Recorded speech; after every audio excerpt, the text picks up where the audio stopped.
Bonjour à toutes et à tous, et bienvenue sur ma chaîne. Aujourd'hui, on plonge dans l'univers fascinant de la création narrative, et plus particulièrement dans l'écriture de scénarios. Je vais vous lire un extrait d'un projet personnel, un chapitre que j'ai intitulé Les ombres de l'ordre. Imaginez un monde où la technologie se mêle à une magie ancienne et mystérieuse. C'est dans ce décor que nous retrouvons nos deux héros, Isaac et David, en pleine fuite.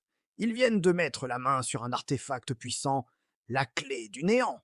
Mais cet objet n'est pas qu'un simple passe-partout. Il est convoité, dangereux et semble lié de manière très personnelle à l'un de nos protagonistes. Je vais vous lire cette scène, puis on en discutera ensemble. On analysera comment l'action, le dialogue et le mystère s'entremêlent pour créer de la tension et développer les personnages. C'est un excellent exercice pour comprendre comment donner vie à une histoire, comment faire avancer l'intrigue tout en approfondissant son univers. Alors, installez-vous confortablement et laissez-vous transporter dans la forêt brumeuse du Noir-Lac. Nous sommes à l'aube. La forêt du Noir-Lac est noyée dans une brume épaisse qui tord la silhouette des arbres. Le sol lui-même semble respirer, vibrant d'une énergie étrange. Isaac et David, deux silhouettes épuisées, se frayent un chemin vers une cabane délabrée, à peine visible dans le brouillard. Ils sont en fuite, leurs visages marqués par la fatigue et la tension.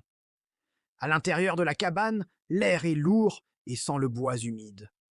David, le plus pragmatique des deux, pose délicatement la clé du néant sur une vieille table en bois. L'artefact est un objet complexe, fait d'un métal inconnu et gravé de symboles lumineux. À peine a-t-il touché la surface que le bois de la table se met à crépiter. Sous leurs yeux, des gravures identiques à celles de la clé apparaissent, se dessinant d'elles-mêmes comme si une main invisible les traçait.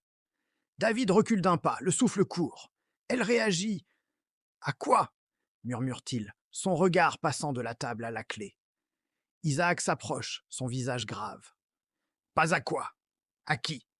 Alors qu'il se penche au-dessus de l'artefact, la clé pulse d'une lumière bleue, douce et inquiétante. La lueur illumine son visage, révélant une étrange familiarité dans ses traits. Il ferme les yeux comme attiré par une force invisible.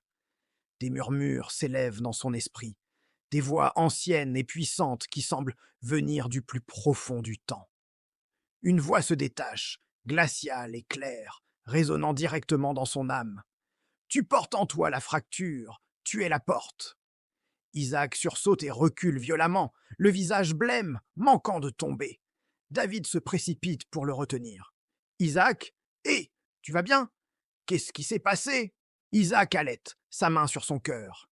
Cette chose, elle me connaît, elle sait qui je suis. Leur conversation est brutalement interrompue par un bruit à l'extérieur. Un craquement de branches, suivi d'un silence surnaturel.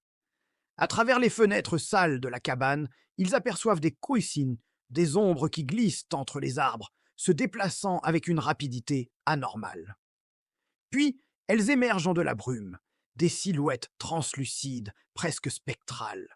Elles portent des armures qui semblent forgées à la fois dans le métal et la lumière pure.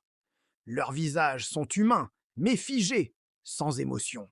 Ce sont les sentinelles de l'ordre, les gardiens redoutés de l'équilibre cosmique. David n'hésite pas une seconde. Il lève son arme, un pistolet à plasma, et se met en position de défense. On a de la visite, grince-t-il entre ses dents. Les créatures s'avancent en silence, puis parlent toutes en même temps, leurs voix se superposant en une seule mélodie dissonante et accusatrice. Traître, la clé ne vous appartient pas. Rendez-la ou subissez le jugement. La menace est claire. Isaac, encore secoué par sa vision, retrouve ses esprits. Il lève son propre pistolet, un modèle plus avancé, crépitant d'énergie.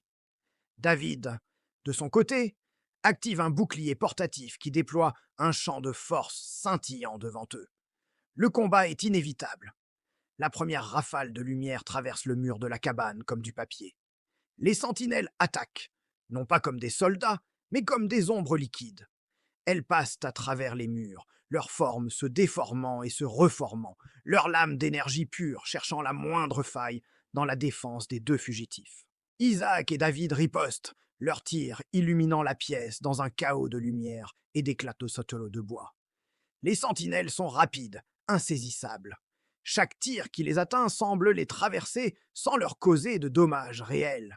« Ça ne marche pas !» crie David, son bouclier crépitant sous les coups. « On ne peut pas les toucher !» Isaac regarde son arme, une lueur de détermination dans les yeux. Il active une commande vocale. Surcharge quantique engagée. Son pistolet se met à vrombir, une lumière bleue intense s'accumulant à son extrémité. L'air autour de lui devient électrique. Il vise le centre du groupe de sentinelles et appuie sur la détente.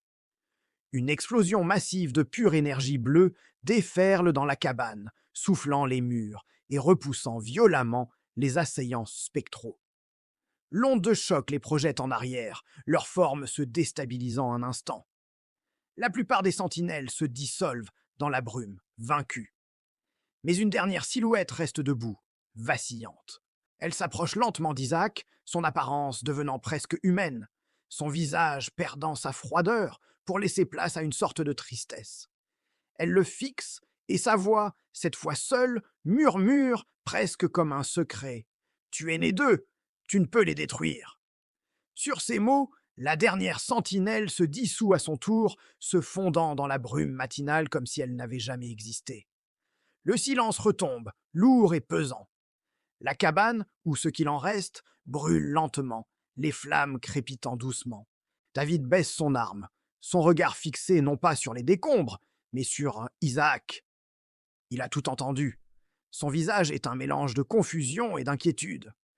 Qu'est-ce qu'il voulait dire par « né d'eux » ? Isaac ?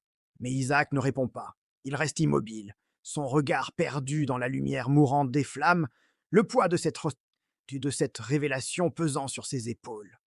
Le mystère de son origine vient de prendre une tournure bien plus sombre et complexe. Fin de la scène. Voilà pour cette petite lecture. Alors, qu'en avez-vous pensé ? Ce que j'aime dans cette scène, c'est la façon dont elle fait avancer l'intrigue sur plusieurs niveaux. D'un côté, on a l'action pure avec le combat contre les sentinelles.